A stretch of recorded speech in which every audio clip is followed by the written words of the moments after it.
Hi guys, it's me, I Get Real. I didn't just wake up. It was like 12:30. I feel like I just woke up. What the heck? This is really not good. I have no idea when I woke up. My clock is wrong. Because it's 1. It's Monday morning. It's Martin Luther King Jr. Day. I finished watching a movie 3 days. I'll do a review on that. I have been doing, an online dating experiment. And I didn't necessarily want to limit my experiment to online only. However, I have not met guys in real life. I have not met men in real life. I see people at my jobs and when I'm vending, and you see people, cashiers, like just people in the community. And I saw a guy who said, "Oh my God," he had all this stuff. And he said, "They're 22. I hope it gets better." And I said, he was talking to his coworker. I said, "Excuse me, I was eavesdropping on your conversation." I'm like, "I'm 42." He's like, "Hang in there." When I was a kid, hang in there. What doesn't kill you makes you stronger. I hate it. I hated saying that, but sometimes that little statement gets you through. Because the reality of it is, whether you're 6 days old or 60 years old, there's somebody that died before you. There's people that die in utero, and they never have the first breath. They never see the light of day or the darkness of night, ever. And that's the die on truth. I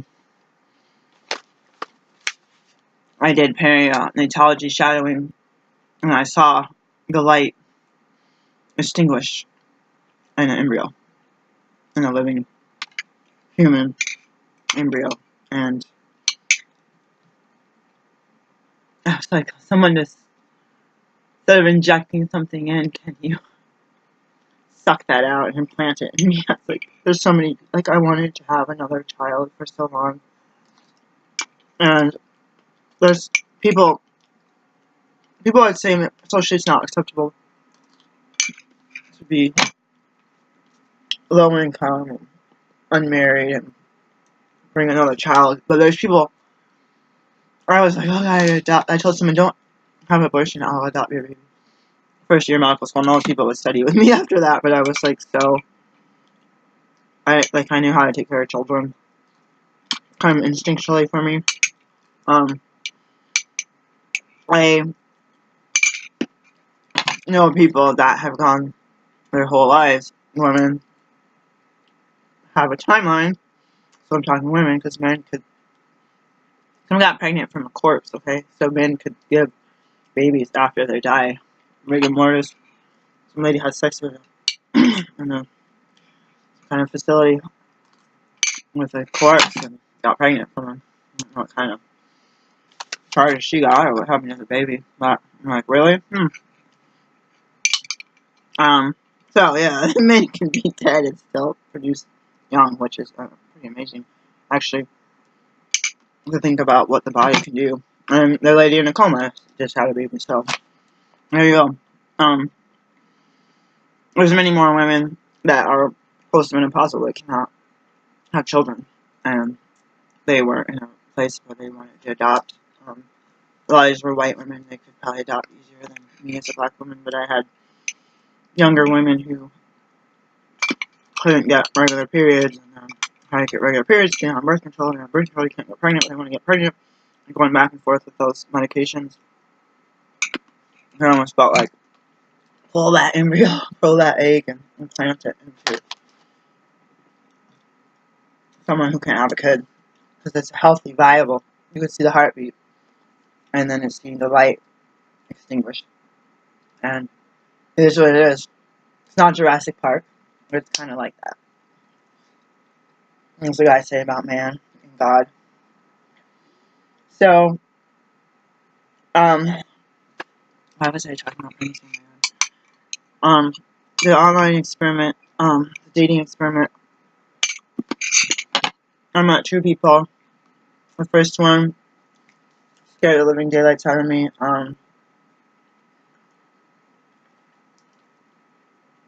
They were foreign, and I had not. There was a lot of. I showed somebody, and they said that looks like microaggression, and I didn't really know that term, but I could use language to figure out. Kind of, it sounds like passive aggressive and micro. And I thought, I don't know something about their nationality. I didn't know their American English capabilities. So I wasn't sure if this person was just ignoring me, or like not caring about what I said, me having to repeat myself, me asking questions, they ignore them, me asking why are you acting so aggressive about certain things and I don't even know you. And I thought if there was any kind of language barrier, I would find out meeting in person. So let's get willing to give it a chance after a ton of red flags popped up in the app messaging, not the app, but the online messaging and the text messaging and even a phone call. I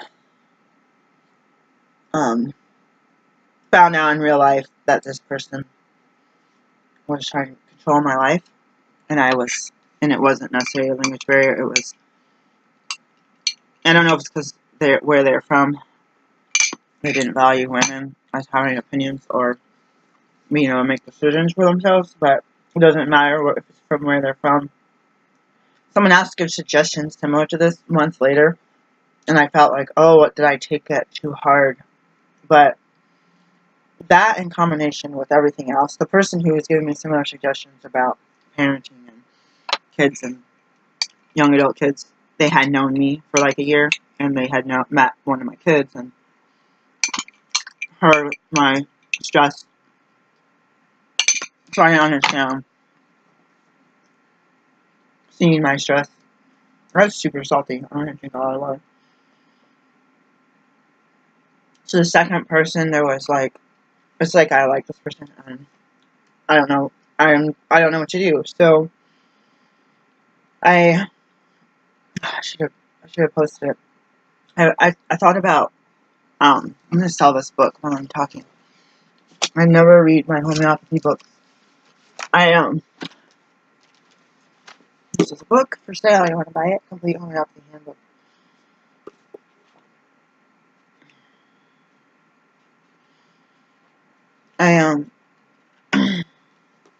Something about stress as a cause of disease. Oh, there's a repertoire. This is spelled European. I never knew how to spell repertorizing. Repertorization all through school. I was trying to say consistent, but I used a Z. This one used an S. It could be Canadian or European. I don't want to bend the edges of that. I have been praying about recovery and employment and family and relationships. Mostly relationship's fine. Because it's all still like a symbiotic balance between existing family and newcomers and friends and toxic people and neighbors and people from my work, like where I own the business, dealing with customers, clients, and patients.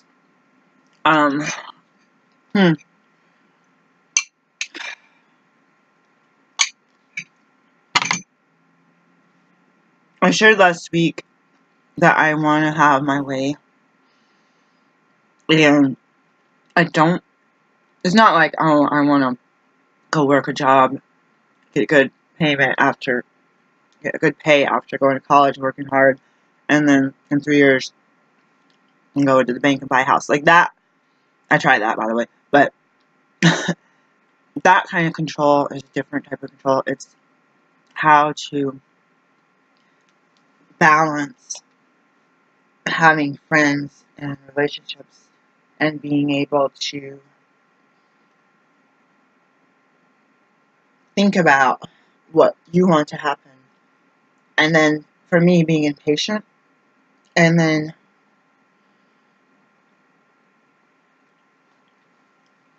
thinking as a spiritual path that you know that as a human you're impatient. That's one of your character defects, or that's just how you are, with a race brain. And someone was talking about in the news about Prince Philip getting in a wreck, this Land Rover or whatever.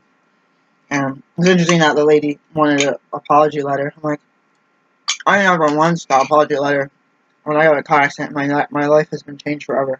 I didn't get any apology letter. I didn't have someone come to my house. I didn't have them call and say, I'm going to give you money because I feel bad. Just because it's a prince doesn't mean, you know. I don't know what they're talking about. They said they had sent advisors to talk to them. Hold on, I get some I get some water.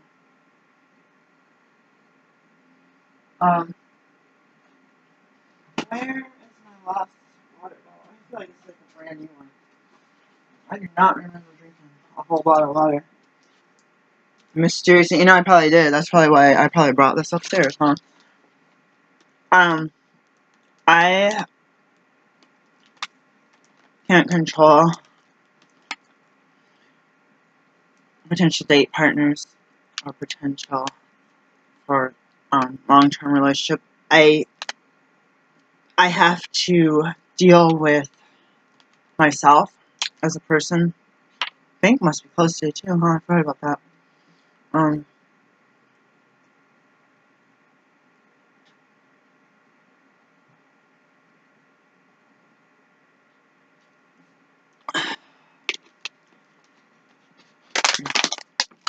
I don't want to do it, but I gotta get rid of these papers.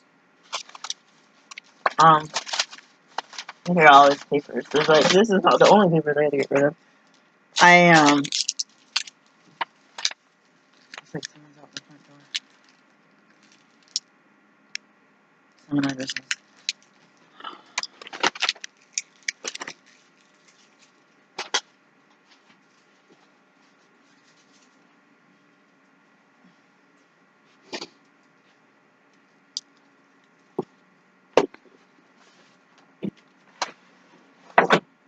I gotta sell every freaking thing that I own. I wanna move.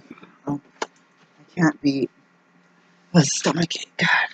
I can't be bogged down with material items being the reason why I can't downsize and move. No one, in heck, I'm gonna do that.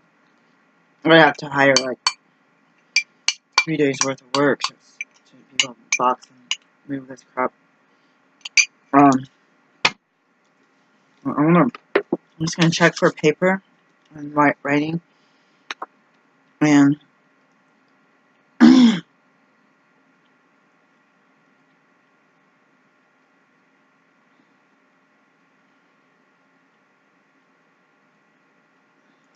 there's a page about stress.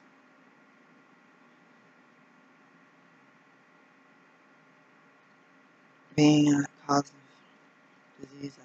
I've never read this book. Let's see. Occasionally I'll read a book for paper. I don't even have my... Oh, I do have my name. I have my name written in it in pencil.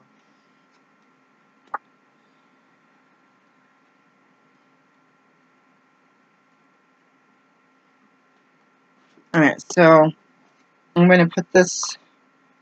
The cover is already getting bent. I don't know if that just happened. Someone's out front.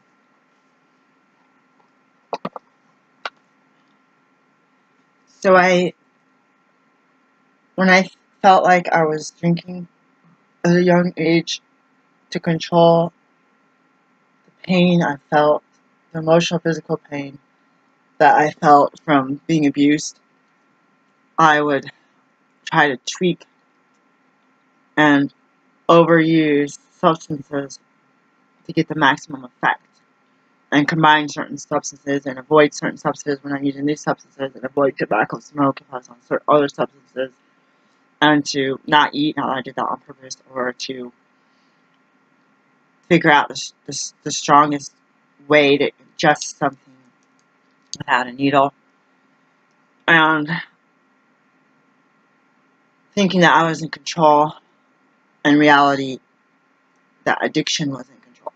I was out of control. Life was unmanageable, and going from there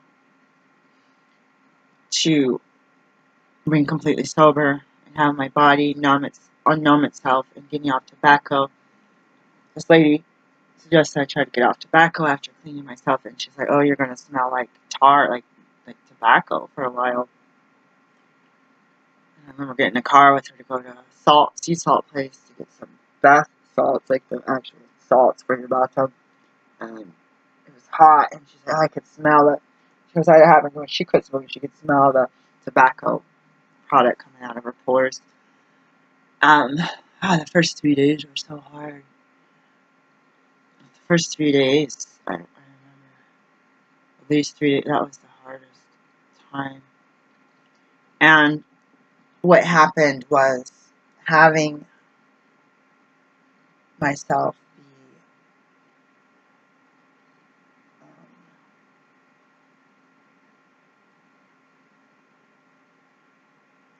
I was already a Christian, but learning from my spirituality, not religion, my spirituality was what I kept this foundation, this Trinity-based foundation, and this real-time God became the basis of my foundation of life, more than just my belief in Jesus happened because of an event, a sign, an epiphany that occurred when I was a teenager. But drinking was taking me out of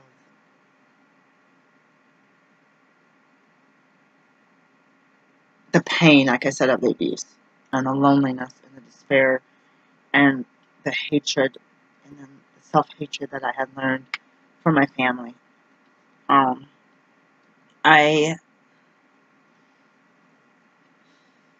how do I say this?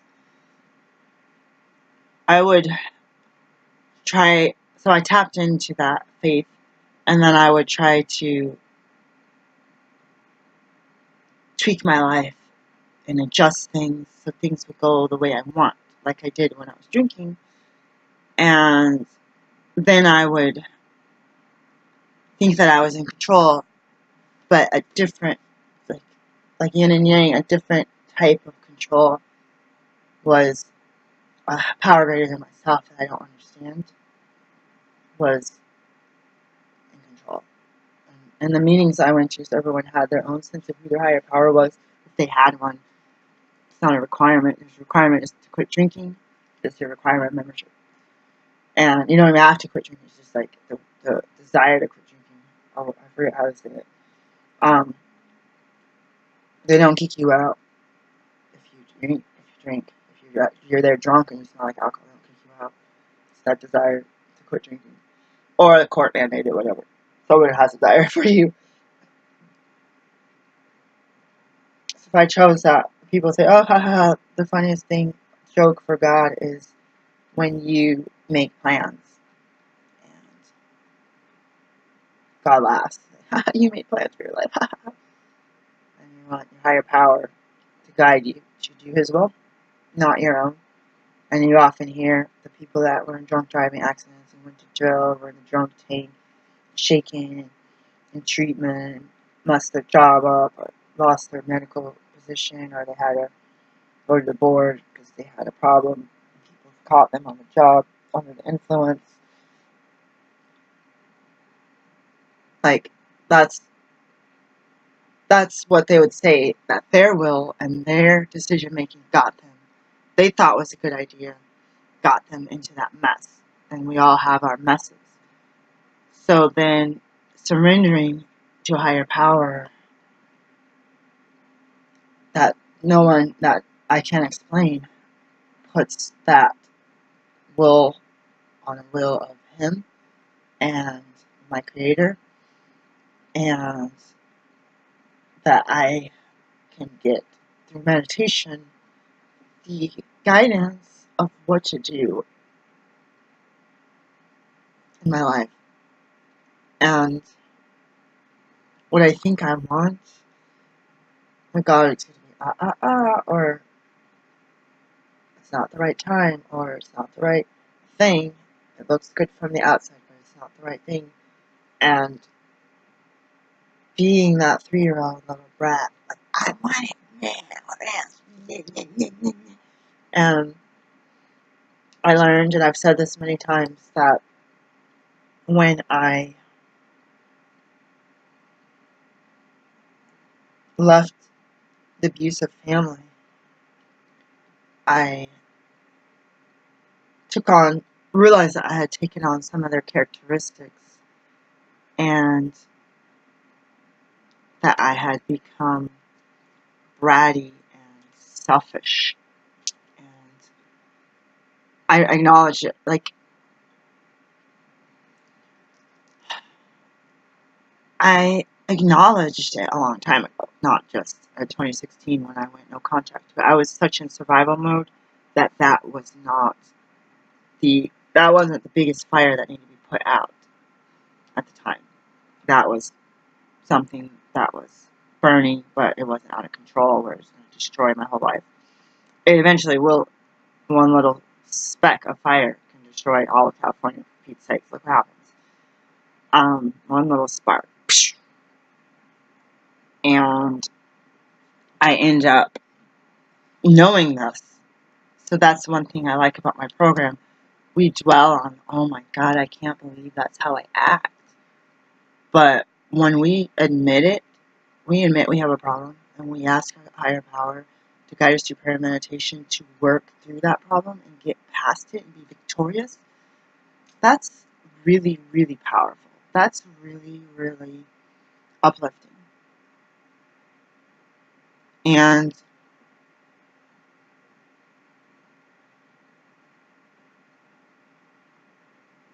what happens with that? You're dwelling and feeling like a horrible person. You're sharing and admitting how you feel. But you're acknowledging that you have an issue that could affect yourself, but worse, others.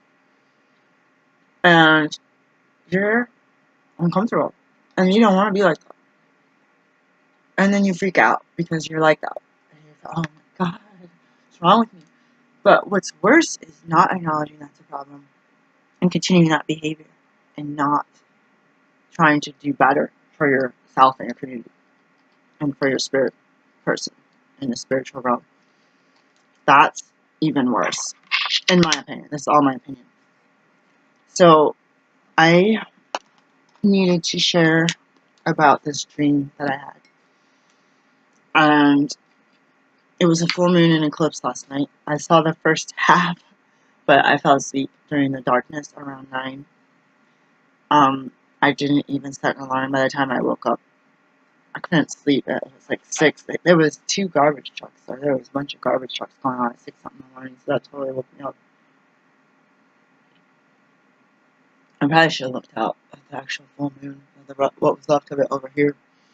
I don't know why that weekend job, working one day, knocks me off my feet. I don't even understand where my brain is. Like, it's like I'm in a spiritual realm, but I'm like, it's like trippy, dude. Like, I don't know if it's from my diet or my spiritual path or what. It's like super trippy the way that I think, and I'll describe it to you guys one day if I haven't already.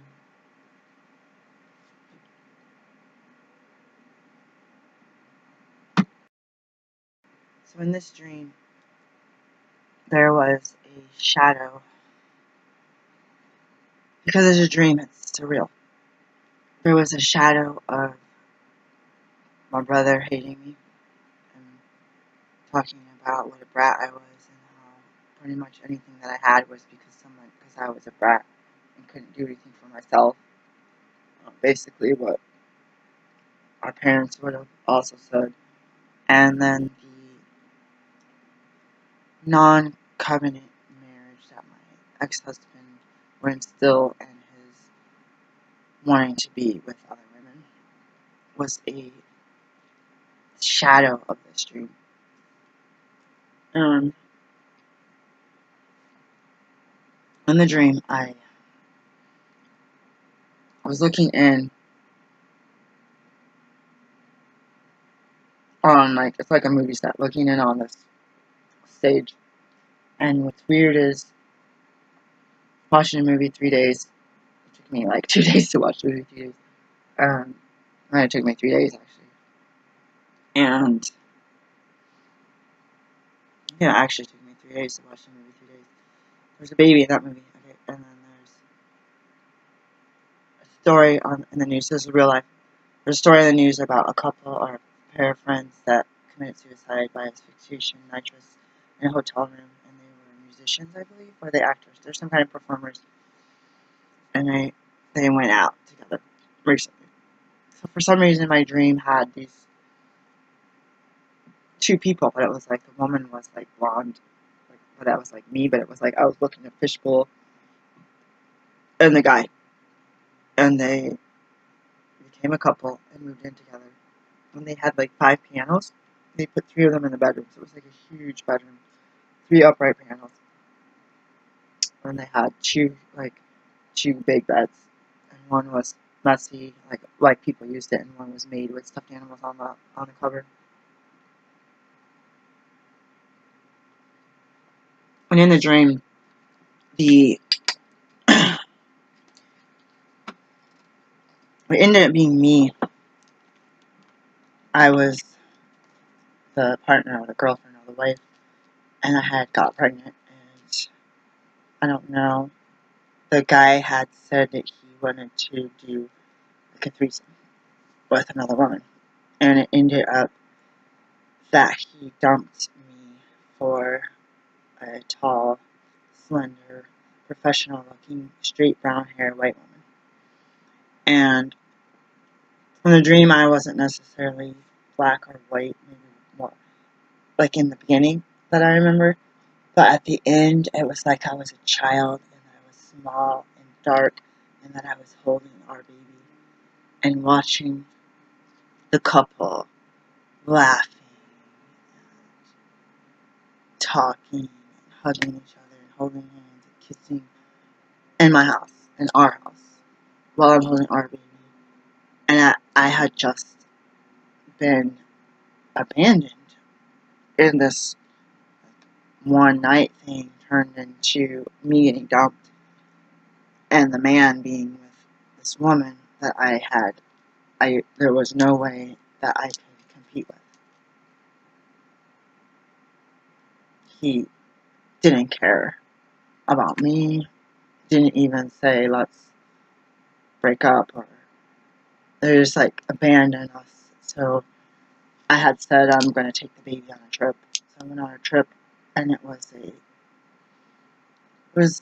a cross between an airplane landing, a roller coaster ride, and a freeway. Here's a city. It was almost like Latin America, South America, where you're coming down a highway entrance, and the road is like a roller coaster, and you could see the city. There was beautiful water. It was blue skies, clean city, sunny day, and it sparked no emotion. And I ended up in the dream going back and asking for $300, which I felt like turned into $300. I needed $300 a week to take care of this baby, and have to just abandon my house, my pianos, my material items. I don't know. There was other people in the dream, and I said it like it was like a movie set where there's a bunch of people in the background, but what the real thing is what's going on between me, the baby, and the couple, and the guy that dumped me and the new woman. And it was a weird dream, and it was like all of my fears and all of my PTSD from past relationships, from parents or sibling or ex-husband. It's like it all surfaced this full moon eclipse. Let me get my notebook. Let me get my notebook.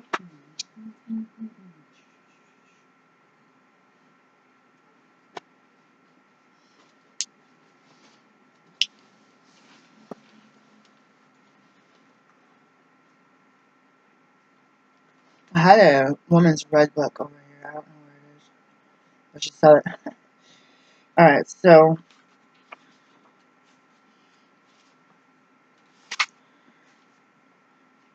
I have this fear that came about this week, and I just looked at this movie that my friend's mom had.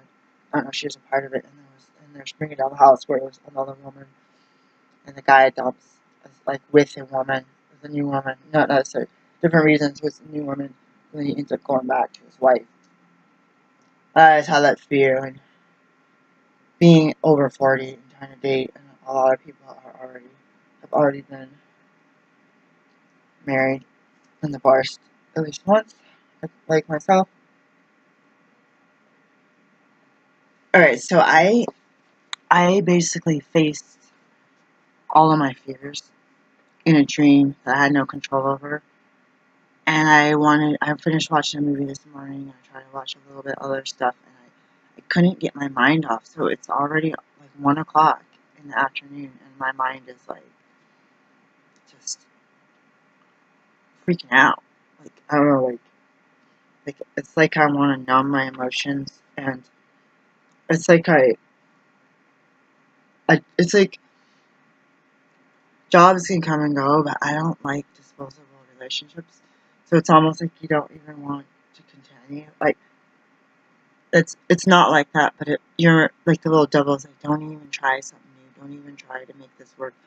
You are going to, like the devil's like, you're going to fail, and all those your worst things are going to happen. And that happened to a coworker of mine. Their worst nightmare comes true in at least two, if not three, other lifetime relationships. And it's like this person has hatred and bitterness and lack of faith, and has a law of attraction of attracting negativity. So I have to be strong spiritually, and a human condition can have that lack of faith, but have my spirit mind have that faith of a mustard seed minimum, that hope and that trust. And I had to tell myself again, like so I could promise. So what I wrote down, 8 fears, a couple of them are overlap.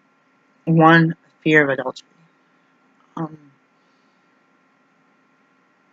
A lot of this stuff had already happened, and even with me getting hurt, even physically hurt, I wanted to maintain my marriage when I was married, because I didn't get married to get divorced. I thought it was a lifetime covenant. In my opinion, I refused for it not to be, but then it became a one-sided. Then there's nothing you can do, especially when you're afraid for your life. There's nothing you can do, or your children's lives. You have to leave it. So I have this fear of adultery, of being with somebody. So going back and forth, do you take a chance and try to have a relationship? Like start out as acquaintances and friends and more? Do you just avoid dating? My friend said I'm never ever going to date. She's like a little bit older than me, and I'm like, I want to take a chance, just like I take a chance on the business. 2, I wrote this. I wasn't there. This is really messy. Rejection. I've been rejected a lot from different types of people before. Like if it's an intimate partner relationship, if I had like somebody, they would reject me before they even knew me, or I would get to know someone, they would reject me fast, like even before meeting in real life, or I have a boyfriend and they would either disappear and I never heard from them, or like my ex try to have his cake and eat it too. And so it's like again, I feel like, oh my god, I'm a common denominator. So I'm mixing the dream with my own personal conscious-minded fears, or I'm describing this from the dream, what I faced versus what I know I'm going through. 3, hatred and envy. I feel like my relatives were envious because they felt that I was getting treated special and that I was hated because of this. But it was what I learned from narcissistic learning online was this was gaslighting. The narcissists were gaslighting and scapegoating me and training people up when they're younger to hate me as one of the youngest people in my generation.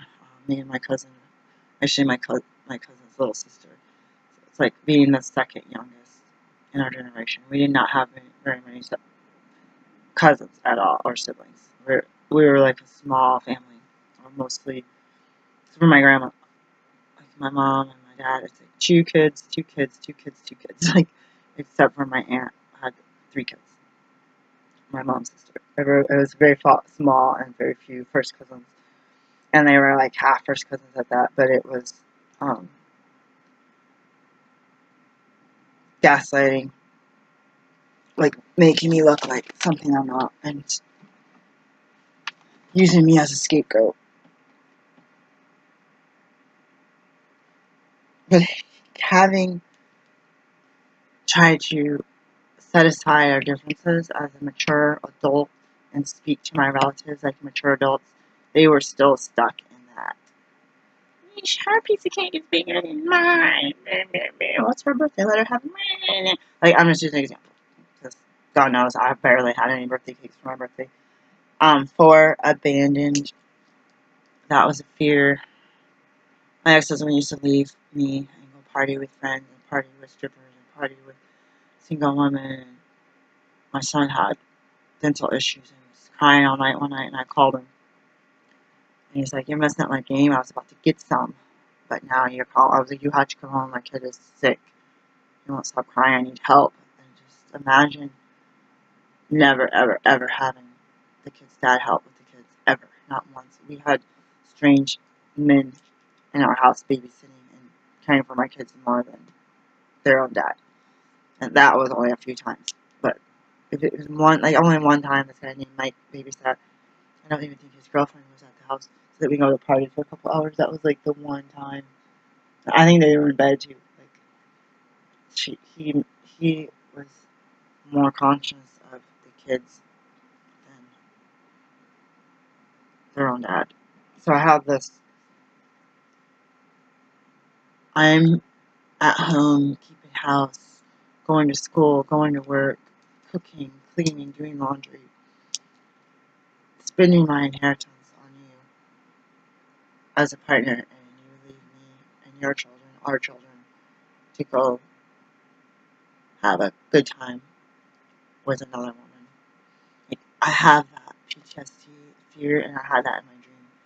And it wasn't like, oh shoot, I looked at a text and someone got caught. It was like you watch them walk out the door, you talk on the phone, and you know what they're doing.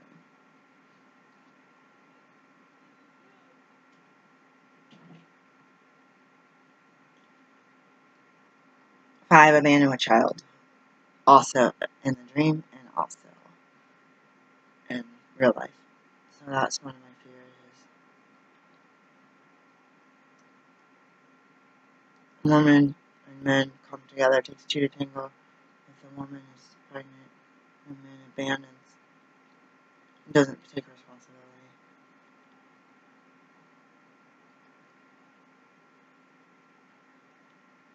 And it should be 50-50. Even if the woman decides abortion, I think the man should also consent. That's my personal opinion. I don't think that's a thing at all. It's a woman's body, but that's his child. Without him, that child would not exist, and there would be no abortion. And the same if the guy's like, "Oh, I don't like you. Anyways, go have an abortion. I'm not gonna be with you. I'm not gonna pay child support to your kid." But once you guys have relations, there's responsibility. So I've been alone with no child support and no help and no. What's more worse than money is a father figure in the children's lives. Not having it at all.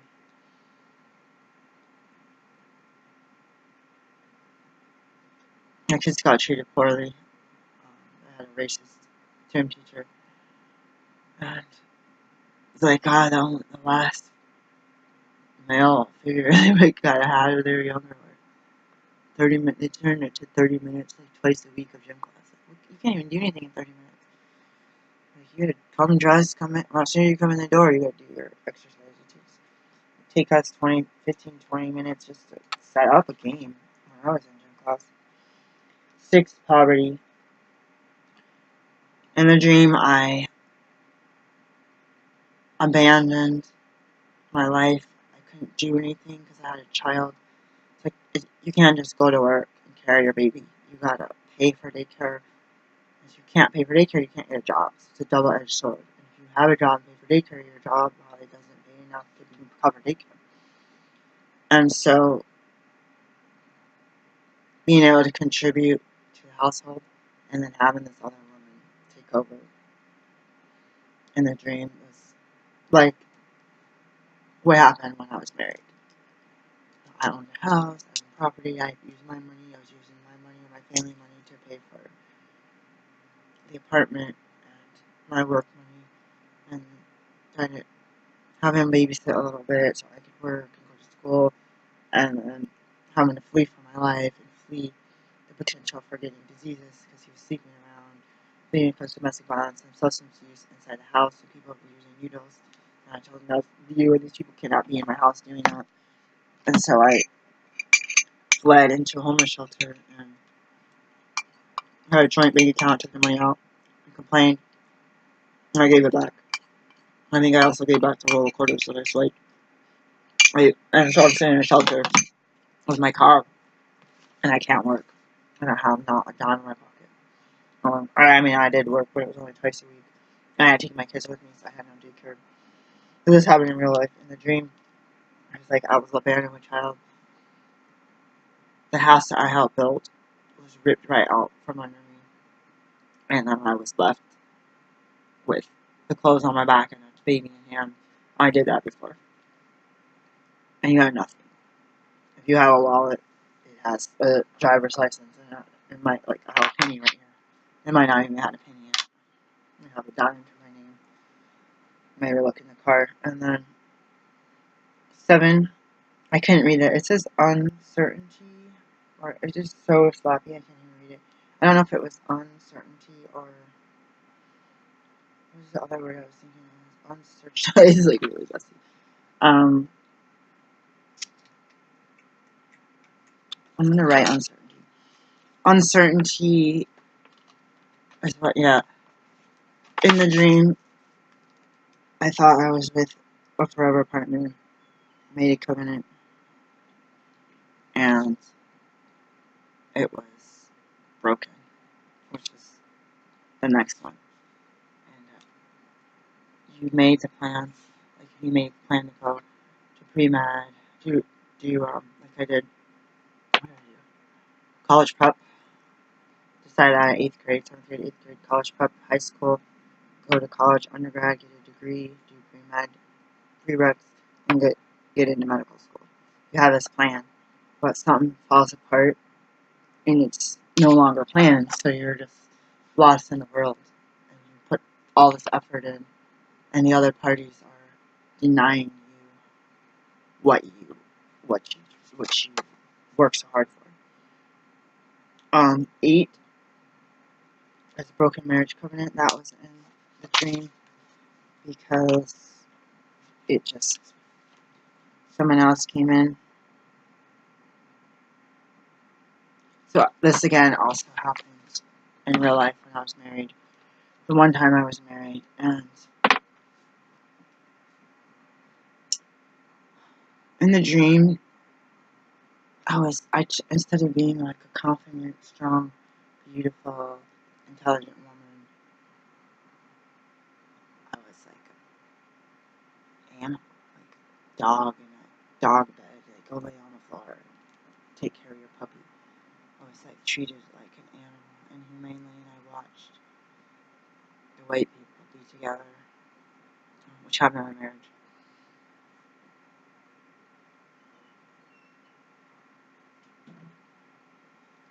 And what did I say? Oh yeah, in the dream, I looked at the woman, and that's the type of woman that someone would be seen in their sports car driving around, like show off when they go to work parties. And in the dream, I could see that she was a gold digger, family wrecker, that white women can get mad at blacks for dating white men, and even if they don't like the guy, they'll use seduction and cleavage and sex and promises to lure them away from their lovers. And in the dream, I could see that she was manipulative and that she didn't like my husband, but she did everything she could to take my place, to prevent me from that, and to get his money, and to steal what I built for that house, what I contributed to that house. So I'm gonna write on my journal, intense dream, pondered all day, wrote audio and video until 1:18 p.m. Unreal, surreal, so real. Alright, so we're gonna sell this. I think I have the app. So I don't have the app. I don't have. You use the computer to do eBay. It's different. It's like Duolingo than you'd use on a portable device. And then sometimes you think you can just do classic view or PC view, but then things don't always work. For some things, I'm actually gonna go to apps, and I don't know where to do. What the heck did I just do? I'm gonna go to apps and go to my eBay app.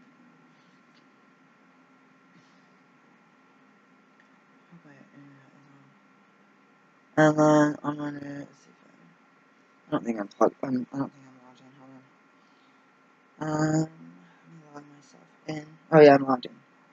8181, really? How'd that happen? Alright, so active. Let me just look at the actives. This looks so much different. Everything looks different. I'm gonna scroll down to the bottom. I have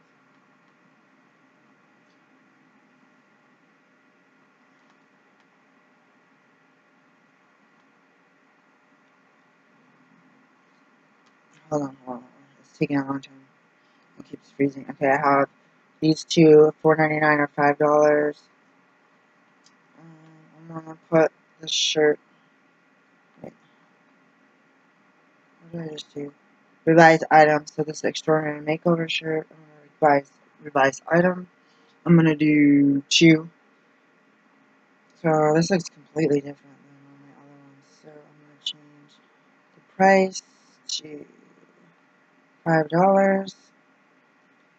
And easy pricing. What is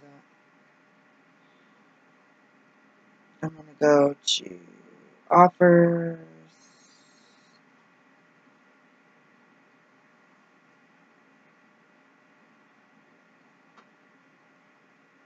I'm gonna turn off best offer because I'm lowering it to $5. And then I'm gonna go to shipping. I haven't ever revised something from here. I'm gonna go to shipping, and this is so different. Buyer pays $3.50. Recommended. I probably package rate. Okay, buyer gets free shipping. I'm gonna say buyer pay charge a fixed amount. Buyer pays $4.99. Done. And then I'm going to go to returns. So first class, kind of estimate if it's a t-shirt to make sure that it's not going to be priority, then you got to erase the shipping. Because if they paid $9.99 for the shirt, and it was first class, you could, or priority, you could ship that into a small envelope, or a $7.25 flat rate envelope. But the bigger you get, the heavier you get, the less like it's to fit in there, and it's going to be at least $13. So I'm going to go to, let's see, returns.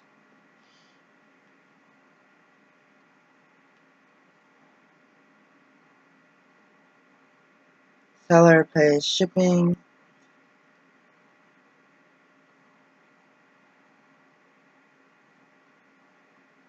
Return shipping. I'm just going to say buyer pays.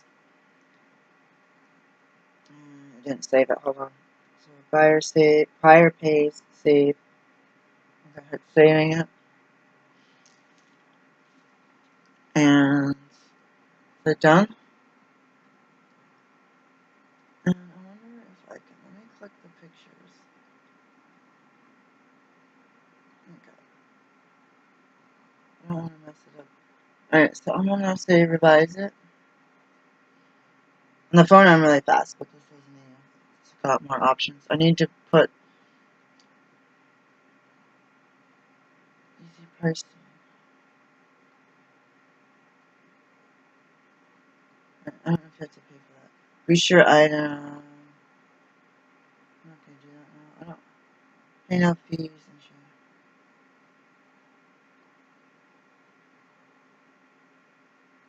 I don't understand what's happening. Okay. They just asked me a whole bunch of questions. It's like we try to order something. Like, would you like to do this? Would you like to do this? Alright, so I'm going to go back. Still listed at $12.50.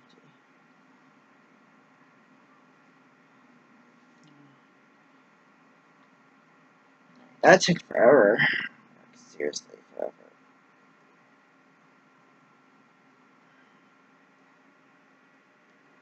Alright.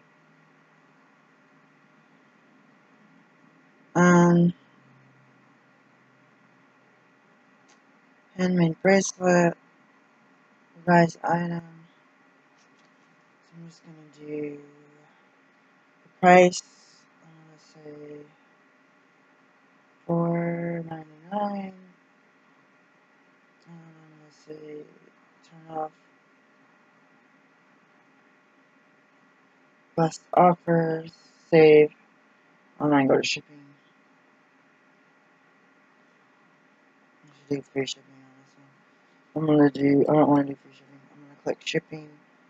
And I'm going to say hot charge. $2.99. Done. If it's a handmade item, I usually been doing free returns. So done. Returns, installer pays shipping within 60 days, so I'll keep it like that, and then I'll just say revise it and see what happens. It takes a long time. Technically, you could sit here and do this all day, and the more you do this, the more you sell. So I'm going to go to home, and I shouldn't have got home. My eBay, 34 messages. I should look at